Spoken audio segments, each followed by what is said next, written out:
Tu écoutes l'épisode 172, Aurélie Jean, le code a changé, amour et sexualité au temps des algorithmes. Alors, vous êtes nombreux et nombreuses à vous plaindre des applications de rencontres. Soit vous avez du mal à trouver des profils qui cherchent une relation sérieuse, beaucoup de ghosting, manque de respect, ces espèces de mini-agressions quand on nous envoie des photos non voulues. Aussi sentiment de pas rencontrer de personnes vraiment intéressantes et d'avoir ce sentiment d'être un peu dans le supermarché de la rencontre. Il y a aussi les fake profils qui sont existants et puis cette dating fatigue, dating burnout qui s'installe plus en plus, qui crée en fait beaucoup de déception, de découragement dans le processus de rencontre en général. Et souvent, ça se manifeste comment? Vous faites 2-3 mois d'application de rencontre, vous effacez votre compte et vous recommencez au bout de quelques temps, faute de mieux. Alors, les applications de rencontre, j'ai déjà fait énormément d'épisodes à ce sujet, principalement en fait basés sur mes observations empiriques avec les personnes que j'accompagne, les difficultés qu'elles ont. Je vais te les lister de manière résumée. Donc dans l'épisode 22, je parle du dating burnout avec Anna Anthony qui a écrit un livre où elle parle de son expérience personnelle que j'ai trouvé super intéressant. Dans l'épisode 23, je donnais mes conseils vraiment pour rencontrer quelqu'un sur internet et tu vas voir qu'ils sont pas si faux que ça, même si j'avais pas d'études ou le livre d'Aurélie Jean à mes côtés. Je suis pas trop tombée à côté. L'épisode 33, je te donne des outils pour te remettre d'un ghosting. L'épisode 34, je parle vraiment qu'est-ce qui peut créer ce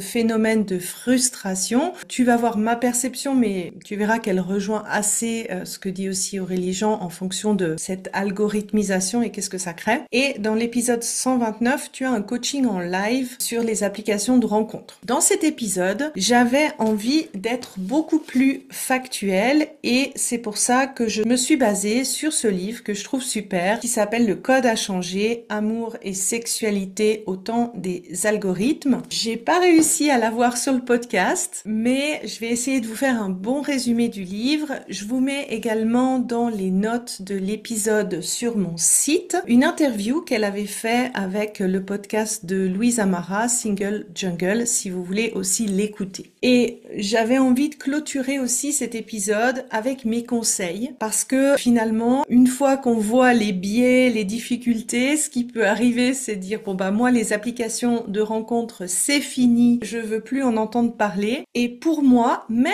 après la lecture de ce livre, c'est quand même la source numéro 1 des rencontres de mes coachés. Donc, il y a vraiment, je dirais pour moi, une opportunité de rencontrer quelqu'un. L'étude que je trouve la plus parlante à cet effet, c'est cette étude de l'OFS de 2023 qui explique en fait comment les couples qui sont ensemble depuis 5 ans, donc je trouve que c'est quand même une bonne durée de relation, 30% des personnes qui sont encore en couple après 5 ans de relation se sont rencontrées via des applis de rencontre. Et la base en fait de cette étude, c'est 33 000 personnes pour la Suisse, c'est quand même assez significatif. Donc je te mettrai également sur mon site les stats pour que tu vois qu'il y a quand même une opportunité là. Alors ce qui était super intéressant dans le livre de Aurélie Jean, c'est de mieux comprendre comment fonctionne un algorithme. C'est assez simplement expliqué, je vais essayer de le résumer, alors j'espère que je vais pas faire trop de bêtises, mais en gros, ce qu'elle explique, c'est qu'il y a 2 composantes. Il y a une composante explicite, c'est-à-dire où tu donnes des logiques d'exécution à l'algorithme, donc ces logiques sont connues vu que c'est donné concrètement. Typiquement, si je fais les liens avec les applications de rencontres, si tu dis que tu recherches un homme ou que tu recherches une femme, que tu donnes un certain rang d'âge, que tu donnes une géolocalisation, en général, l'algorithme va te présenter ce que tu recherches. Donc ça, c'est très explicite. Il y a par contre aussi une autre composante, c'est-à-dire la composante implicite, c'est-à-dire que l'algorithme, il va définir des règles, des logiques en fonction de l'utilisation des utilisateurs. Donc typiquement, si tu sois pas à gauche ou à droite, qu'est-ce que tu fais? Qu'est-ce qui fait que tu cliques sur certaines personnes et pas d'autres? Qu'est-ce qui fait que tu portes ton attention sur certaines photos et pas d'autres? Qu'est-ce qui fait que tu commences à chatter avec certaines personnes ou pas? Tout ça, si tu veux, l'algorithme va en prendre compte et définir une certaine logique sur la base de l'utilisation. Et qu'est-ce que ça va faire? En gros, ça va faire des catégories d'utilisateurs. En fonction de ton utilisation, tu vas être regroupé avec d'autres personnes qui ont des utilisations similaires. Et sur cette base, eh bien, on va te proposer des matchs qui sont adaptés en fait à cette logique. Donc c'est une espèce un petit peu de boîte noire où, si tu veux, les critères de matching sont pas explicites et cette partie-là, elle est déjà énormément influencée par nos biais humains. Mais non seulement c'est influencé par nos biais humains, mais ce que dit Aurélie Jean dans son livre, c'est que ça démultiplie nos biais. Alors, qu'est-ce que ça engendre en fait, cette algorithmisation au niveau des sites de rencontres? Donc, comme je t'ai dit, vraiment les biais sont démultipliés, les discriminations sont démultipliées, et puis je vais essayer de te lister en fait dans cet épisode les principaux effets. Bien sûr, si tu veux avoir les sources des études et aussi son expérience personnelle, ce qui rend aussi le livre assez sympa à lire, je te conseille bien sûr d'acheter le livre. Le premier, et qui, moi, personnellement, est le plus difficile, en fait, c'est cette discrimination technologique. En fait, les algorithmes, ça intensifie toutes les discriminations qu'on vit déjà dans la vraie vie, mais sauf que ça les intensifie vraiment. Donc, typiquement, elle a montré une étude que si tu es une femme noire ou que si tu es un homme asiatique, en fait, tu vas être plus rejeté sur les applications de rencontres que une femme blanche ou un homme blanc. Et par conséquent, en fait, après, tu vas être automatiquement moins favorisé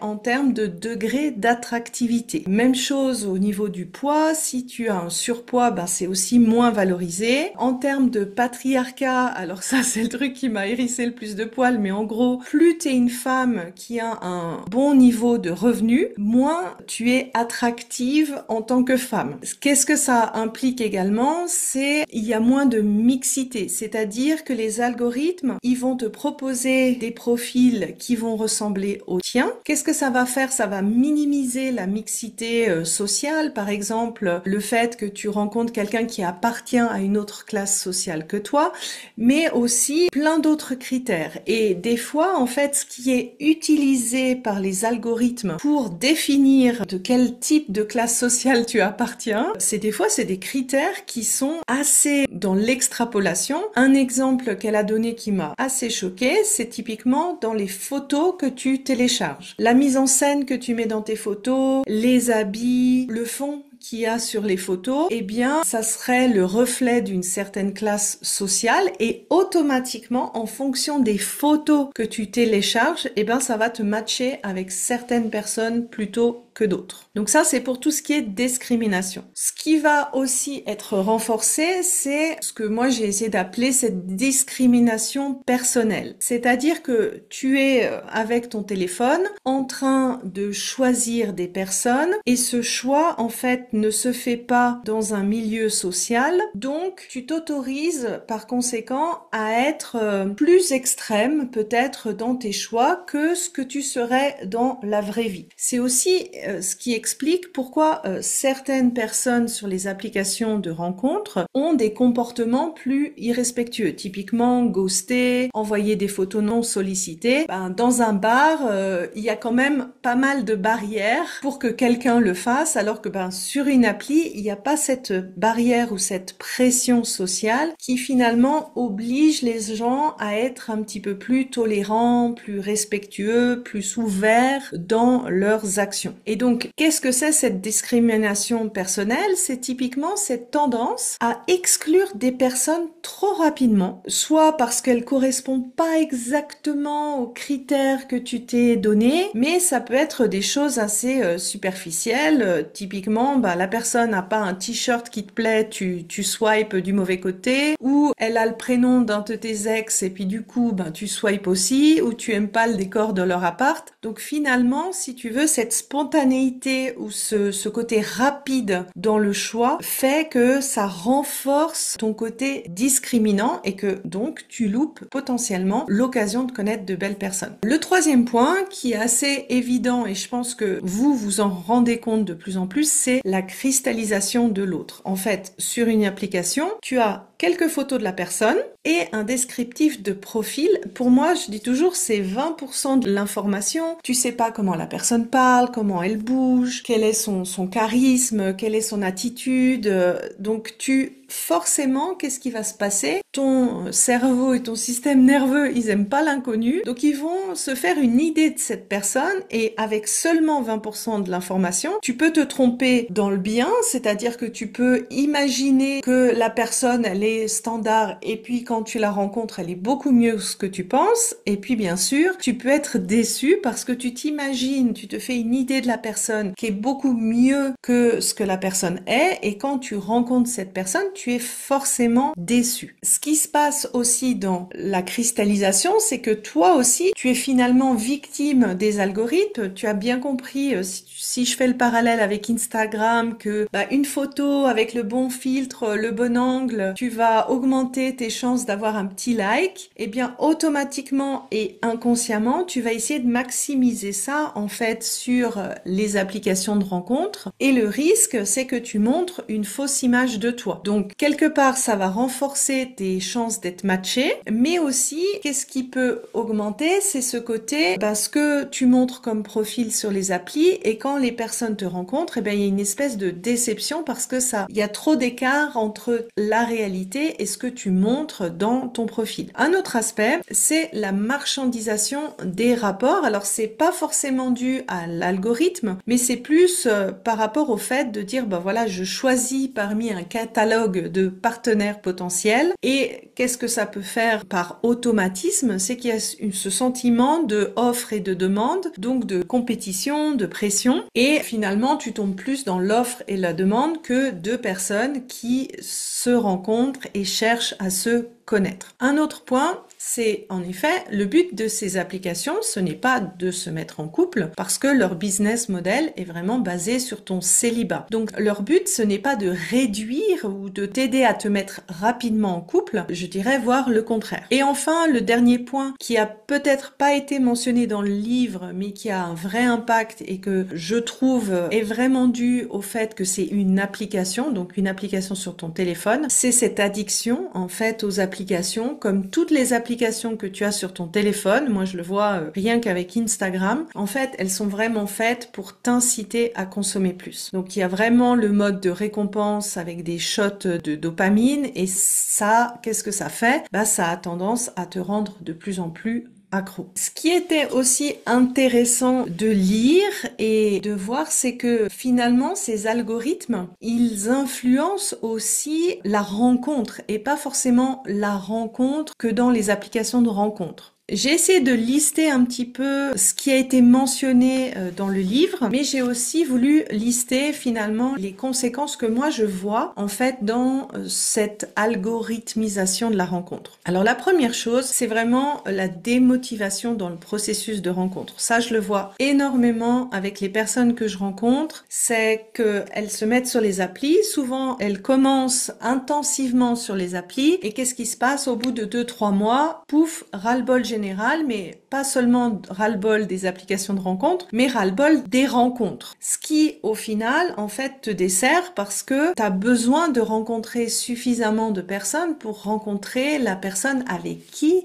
ça va matcher pour toi. La deuxième que j'ai déjà mentionnée sur les applis, c'est finalement cette tendance à se comparer. Dans son livre, en fait, Aurélie expliquait qu'il y a cette tendance, finalement, quand on commence à dater quelqu'un, que les hommes, en fait, étaient encore dans la comparaison avec d'autres potentiels partenaires et que ce qui se passait aussi comme phénomène, c'est que les femmes prenaient aussi cette habitude de se comparer avec les autres potentiels partenaires. Donc elles se sentaient un petit peu vraiment sur le marché pour vérifier si elles sont encore assez bien positionnées dans le marché. Le côté de marchandisation des rapports, moi je l'extrapolerais vraiment dans le sens où on a réduit en fait ce que c'est de rencontrer l'autre. C'est-à-dire que, en effet, c'est super rapide. Tu es sur une application, tu peux swiper, faire quelques chats et rencontrer déjà quelqu'un où tu sais que cette personne est intéressée. Et donc, ça accélère en fait beaucoup le processus de connaître quelqu'un. Et souvent, ce qu'on oublie, c'est que il y a une partie de ce temps que tu ne peux pas réduire,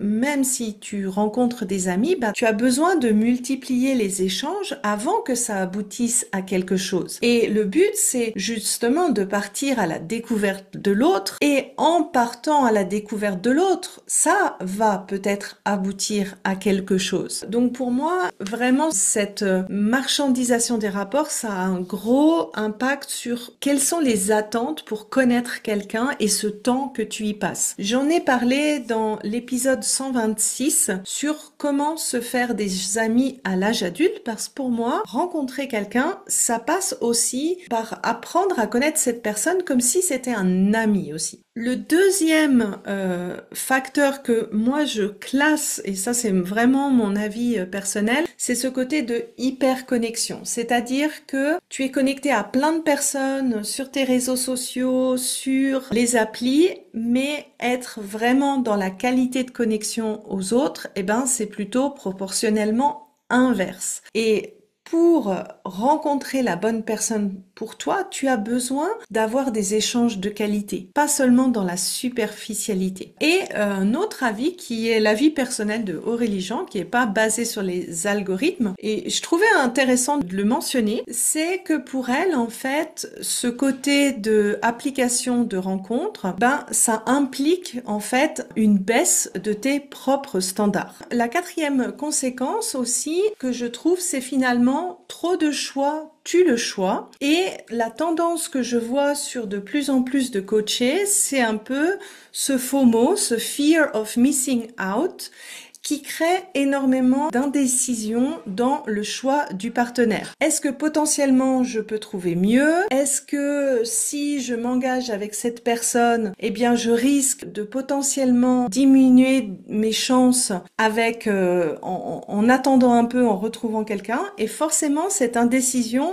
c'est un gros blocage dans ton processus de rencontre. Et enfin, je dirais la dernière et pas des moindres de conséquences, c'est sur quelle base en fait tu évalues tes partenaires. Est-ce que les critères qui sont mentionnés dans les applications de rencontres, c'est les bons critères? Personnellement, non. Est-ce que les critères que tu penses être bons, c'est vraiment les critères qui sont bons pour toi? Et surtout, ce que ces critères n'évaluent pas, c'est la capacité de relationner cette personne. Sinon, cette personne, c'est simplement un beau potentiel, mais ça veut pas dire que cette personne a la capacité de s'engager, est capable de reconstruire une relation saine et durable. Ça, si ça t'intéresse de savoir quels sont les critères, j'en parle dans l'épisode 133 sur les green flags. Donc voilà, après t'avoir donné beaucoup de critères négatifs, la question que tu es en train de te poser, ou tu es peut-être en train déjà de le faire, c'est est-ce qu'il faut jeter les applis à la poubelle? Pour moi, la réponse, elle est clairement non. J'aime bien reprendre ce que Aurélie Jean a dit dans l'épisode de Single Jungle, c'est finalement le rôle de l'information. Si tu comprends comment fonctionnent les algorithmes des applis, ça te permet en fait de faire un choix et surtout d'agir plus en conscience. Et donc, qu'est-ce que je vais faire? Je vais essayer de te donner pour moi les conseils qui finalement te permettent de profiter au maximum des avantages de ces applications de rencontres que je t'ai dit en tout début de cet épisode en minimisant les inconvénients. Et donc pour moi, le premier conseil, c'est que les applis de rencontre sont juste un outil de mise en relation. Imagine-toi que c'est vraiment un annuaire téléphonique et que la rencontre commence au premier rendez-vous. Qu'est-ce que ça veut dire aussi? Ça veut dire que c'est pas le moment d'avoir les critères les plus restrictifs parce que de toute façon, ils sont discriminés et ils te mettent peut-être dans des catégories d'utilisateurs plus restreints. Donc, ce n'est pas à ce moment-là de faire le plus grand tri de critères, surtout que tu as un biais que tu peux pas influencer. Le deuxième point, c'est vraiment de prendre le temps de valider les critères que tu rentres dans ces applications, donc ceux où tu as un potentiel d'action, et de les challenger. Donc typiquement, l'âge, le physique, la géolocalisation. Les critères en fait que tu as pour swiper à gauche ou swiper à droite, pour moi, mon invitation, c'est vraiment d'être très conscient dans qu'est-ce qui fait que tu swipes à gauche ou que tu swipes à droite. Ne pas agir sur l'impulsion, le faire consciemment sur la base des critères que tu as prédéfinis, avec la marge de manœuvre que tu as prédéfinie et t'y tenir. Tu pourrais être étonné, et j'ai déjà fait faire l'exercice à plusieurs de mes coachés qui me disaient « je rencontre personne d'intéressant ». Tu pourrais être étonné des swipes que tu fais et des raisons pour lesquelles tu swipes. Donc si tu vois que pour toi c'est difficile de choisir les personnes avec la bonne conscience, eh bien, fais-le vraiment, on va dire presque religieusement, en tenant un journal. Le troisième critère, c'est l'alignement. Tu as vu, ton comportement sur les utilisations va influencer l'algorithme et va influencer les matchs que tu fais. Donc, si tu établis des critères, mais que tu agis autrement sur l'application, typiquement, tu décides de rechercher une relation sérieuse, mais tu swipes ceux qui écrivent flirt, plutôt sexuel, etc., etc. Bah, qu'est-ce que va faire l'algorithme? Il va amplifier ton non-alignement. Si tu dis, bah, je veux choisir quelqu'un en fonction de ses valeurs, mais que finalement tu swipes juste par rapport au physique, et on l'a tous fait, eh bien, tu vas augmenter ton non-alignement. Si tu vois que tu as déjà beaucoup swipé de manière non alignée, ma recommandation, c'est d'effacer ton compte et de recommencer à zéro. Le quatrième conseil, c'est pas de projection de l'autre. Comme je te l'ai dit, tu as 20% de l'information, tu as une grande marge d'erreur et pour limiter cette projection qui est un peu naturelle parce que comme je t'ai dit, ton cerveau, ton système nerveux n'aime pas l'inconnu, raccourcis le temps passé en ligne, passé sur les applis et essaye de rencontrer rapidement la personne pour éviter cette cristallisation. Alors, si tu as peur de rencontrer rapidement des gens, tu peux faire un vidéo call, tu peux faire un petit rendez-vous assez court en vrai dans un lieu public, mais comme ça, en fait, tu auras une meilleure idée de la personne sur la base de qui il ou elle est vraiment. Le cinquième conseil, c'est d'avoir un profil aligné. Tu peux regarder ta description de profil comme un SEO pour l'algorithme. Donc plus tu vas noter concrètement ce que tu recherches, tes valeurs, etc., plus ça va aussi aider l'algorithme à trouver des personnes qui cherchent des choses communes avec toi. Là, la partie, je dirais, un petit peu plus stratégique, de mettre une photo qui va augmenter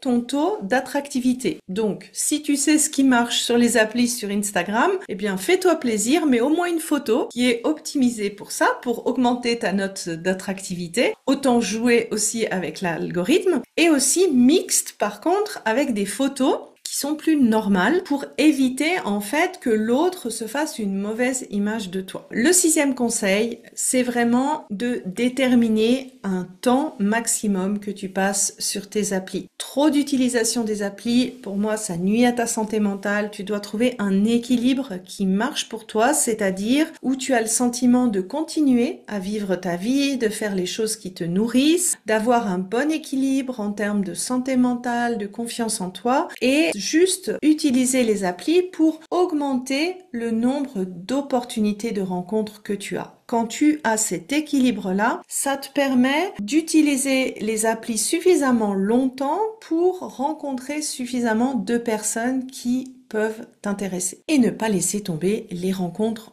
en vrai. Elles vont te permettre de rencontrer plus de mixité de profils et puis aussi de te laisser surprendre par la vie parce que la vie met aussi des belles rencontres sur son chemin. Et pour moi, ce qui est vraiment le grand oublié des applis, mais je pense aussi que ce n'est pas le rôle des applis d'adresser ça, c'est si tu as le sentiment que sur les applis, tu rencontres pas grand monde, mais dans la vraie vie, c'est pas forcément mieux, ou que quand tu commences une relation, tu bloques toujours sur les mêmes processus pour construire une relation, et bien là, ça vaut la peine d'aller creuser soit du côté de tes peurs, plus ou moins conscientes, soit du côté des compétences qui sont difficiles à mettre en place pour toi. Pour moi, il y a un grand lien entre les deux parce que souvent la compétence que tu as du mal à mettre en place, ça vient de schémas du passé et de peurs inconscientes passées. Je t'explique tout ça dans mon webinaire qui s'appelle Comment se libérer des schémas amoureux pour enfin être heureux en amour.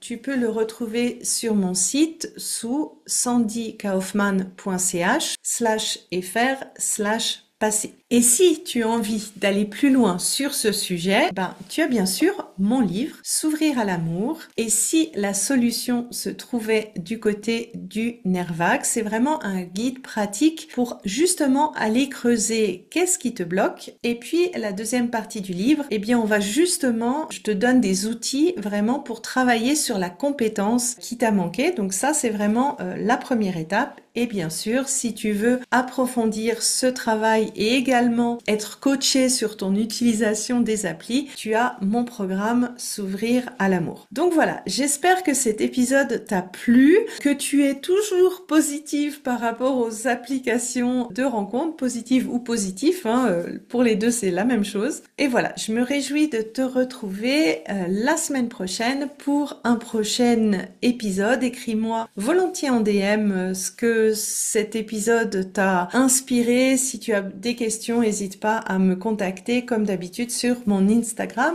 ou mon email. Bonne semaine!